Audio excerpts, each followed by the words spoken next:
দেশ বদলাই পৃথিবী বদলাই এই স্লোগানকে প্রতিপাদ্য হিসেবে ধরে তারুণ্য উৎসব 2025 উদযাপন উপলক্ষে আজকের যে প্রোগ্রামটি আমরা সংগঠন করতে পেরেছি এর মূল কাজটি ছিল যে জনসচেতনতা বৃদ্ধি করা। আপনি জেনে থাকবেন যে প্লাস্টিক পরিবেশের জন্য ক্ষতিকর। এই প্লাস্টিকগুলো বিভিন্ন জায়গায় পড়ে থাকে, এগুলোর মূল্য নাই এবং এগুলা পরিবেশে দীর্ঘদিন স্থায়ী থাকে, যার ফলে পরিবেশের ব্যাপক ক্ষতি সাধিত হয়। আমরা জনসচেতনতা বৃদ্ধির লক্ষ্যে আজকে একটি স্কুলকে সাথে নিয়ে এই কেন্দ্রীয় শহীদ মিনার শহীদপুর পরিষ্কার করলাম এবং র্যালি করলাম। এই র্যালির মাধ্যমে আমরা জনগণের মাঝে এই বার্তাটি পৌঁছে দিতে যাই যে প্লাস্টিক দূষণ কমানোর জন্য আমাদের আর অপেক্ষা করার সময় নেই, এখনই শুরু করতে হবে। বিভিন্ন ধরনের খাদ্যপণ্যে অনেক সময় প্লাস্টিক কাগজ বা মোড়ক ব্যবহার করি। এই প্লাস্টিকের মোড়কগুলো কিন্তু আমরা ফেলে দিই। এই প্লাস্টিকের অংশ থেকে কিন্তু মাইক্রোপ্লাস্টিক হিসাবে আমাদের খাদ্যপণ্যের মধ্যেও আসতে পারে, এমনকি আমাদের বাটির মধ্যেও যেতে পারে, যার মাধ্যমে আমাদের কৃষিজ পণ্যের মধ্যেও দিন দিন মাইক্রোপ্লাস্টিকের পরিমাণ বেড়ে যাচ্ছে। আর আমাদের কিন্তু বিভিন্ন ধরনের স্বাস্থ্য ঝুঁকি, ক্যান্সার এগুলো বেড়ে যাচ্ছে। আমি মনে করি আমরা যদি প্লাস্টিকটা নিয়ন্ত্রণ করতে পারি তাহলে আমাদের স্বাস্থ্য ঝুঁকি অনেকটাই কমে যাবে।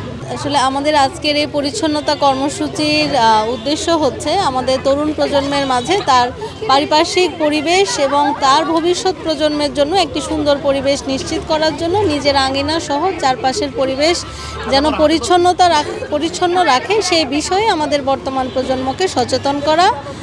যেন এই সচেতনতা কার্যক্রম আমাদের তরুণদের মাধ্যমে আমাদের সমাজের প্রতিটি স্তরের মানুষকে পরিবেশ রক্ষার্থে সচেতন করে, এটাই আমাদের আজকের এই পরিচ্ছন্নতা অভিযানের উদ্দেশ্য। আমাদের এই ধরনের কার্যক্রম নিয়মিত ভিত্তিতে অব্যাহত থাকবে। আমরা আমাদের তরুণ প্রজন্মের মাধ্যমেই এই কার্যক্রমটা আমরা অব্যাহত রাখব।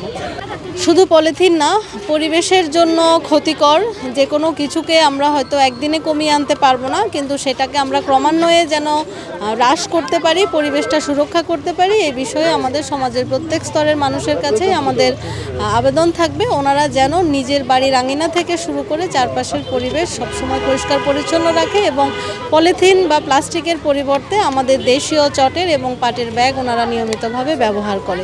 আমরা আসলে যদি সুস্থভাবে বেঁচে থাকতে চাই তাহলে পরিবেশকে সুন্দর রাখার কোনো বিকল্প নেই।